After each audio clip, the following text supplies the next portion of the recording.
11,575. That's how many animals have died since you started watching this video.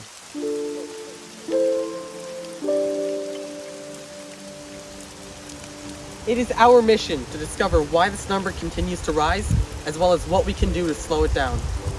To start off, let's understand why this number is so important, and how it consequently affects humanity. So let's talk about biodiversity.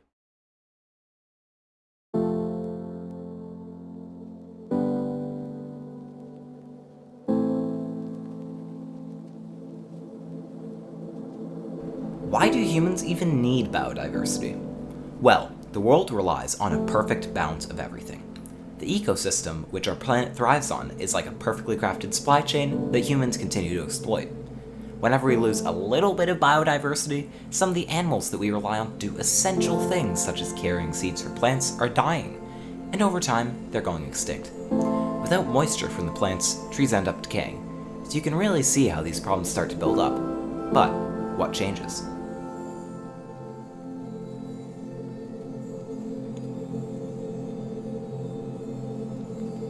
Every species plays a vital role in sustaining life.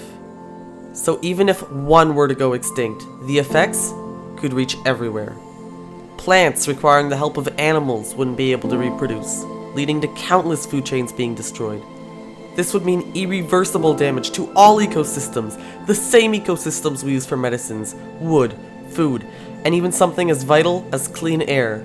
You don't believe me? 75 years ago, air pollution wasn't even a concern. Today, it's the 5th leading cause of mortality in the world, killing 8.7 million people in 2021 alone. But why is biodiversity diminishing?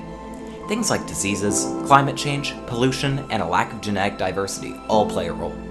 However, potentially the most prominent issue is deforestation. Forests are irreplaceable in terms of locking away carbon, but they also are huge centers for biodiversity, which are currently being lost due to human activity. 80% of deforestation in the Amazon is due to illegal logging, plantations for oil palm, or even cattle ranching. Just think, with 80% fewer trees, less carbon dioxide is absorbed from the atmosphere, which contributes to global warming. Besides, when those trees get cut down, all the carbon they kept locked away gets released right back into the atmosphere. Most deforestation occurs in rainforests. In the last 50 years, 17% of the Amazon rainforest has been cut down, an ecosystem that houses 3 million species of various animals, plants, and insects. Do you need to hear more about the state of our planet? If we continue as we do now, half of all species on the planet will be wiped out within the next century. Humans are just 1/100th of all the life this planet has ever seen. Yet, we killed 83% of all mammals.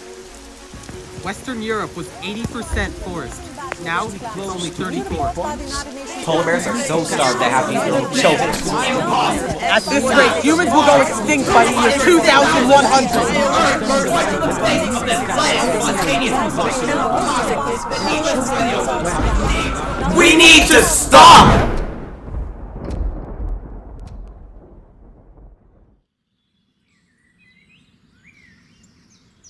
It's not too late. If we take action now, we can restore our once diverse planet.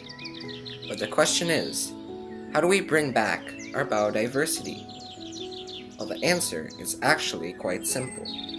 We need to stop deforestation as a whole and allow the wilderness to expand. As we mentioned earlier, forests are crucial centers of biodiversity. However, it will take more than just that to save the planet.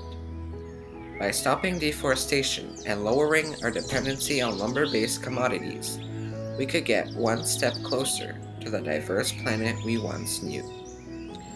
We also need to conserve the land in other ways. To achieve this, we will need to take on an almost entirely plant-based diet.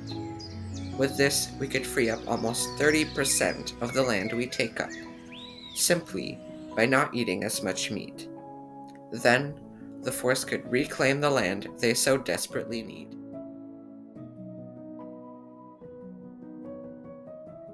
Think about it. There are more galaxies in the universe than grains of sand on all the world's beaches. And yet, we exist. We only have one planet, and it's up to us to take care of it.